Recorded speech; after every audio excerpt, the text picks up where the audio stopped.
Υπάρχουν αγάπες που αρχίζουν με λόγια και υπάρχουν αγάπες που γεννιούνται στη σιωπή, στη θυσία και στην πίστη. Πριν ο Μοχάμαντ μιλήσει στον κόσμο, υπήρχε μια γυναίκα που τον πίστεψε όταν κανείς άλλος δεν το έκανε. Αυτή είναι η ιστορία της Χατίτζα. Πριν τον θάνατό της και μετά από αυτόν. Πριν από την Αποκάλυψη, πριν από την Αποστολή, πριν από την ιστορία.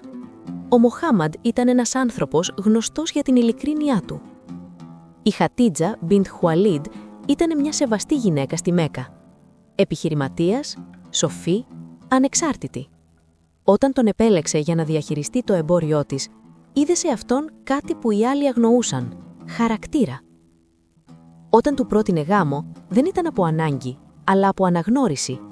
Και ο γάμος τους δεν χτίστηκε στον μπρούτο, αλλά στην εμπιστοσύνη. Πέρασαν χρόνια απλά, μέχρι τη νύχτα που όλα άλλαξαν. Όταν ο Μοχάμαντ επέστρεψε τρέμοντας από το σπήλαιο Χιρά, φοβισμένος από την πρώτη αποκάλυψη, δεν τον απέρριψε, δεν τον αμφισβήτησε. Τον τύλιξε με λόγια που άλλαξαν την ιστορία. Ο Θεός δεν θα σε ταπεινώσει ποτέ. Λες την αλήθεια. Βοηθάς τους αδύναμους. Στηρίζεις τον καταπιεσμένο. Ήταν η πρώτη που πίστεψε. Η πρώτη μουσουλμάνα. Η πρώτη στήριξη. Όταν ο κόσμος τον πολεμούσε, εκείνη τον προστάτευε. Όταν τον γελιοποιούσεν, εκείνη τον τιμούσε. Ξόδεψε τον πλούτο της, την άνεσή της, την υγεία της για την αλήθεια. Και όταν ήρθε ο αποκλεισμός, η πείνα, η απομόνωση έμεινε, μέχρι που έφυγε από τη ζωή. Ο θάνατός της δεν ήταν απλώς απώλεια, ήταν ρήγμα. Ο προφήτης δεν χαμογέλασε για πολύ καιρό. Το έτος εκείνο ονομάστηκε έτος της θλίψης. Μετά τη Χατίτζα, τίποτα δεν ήταν ίδιο.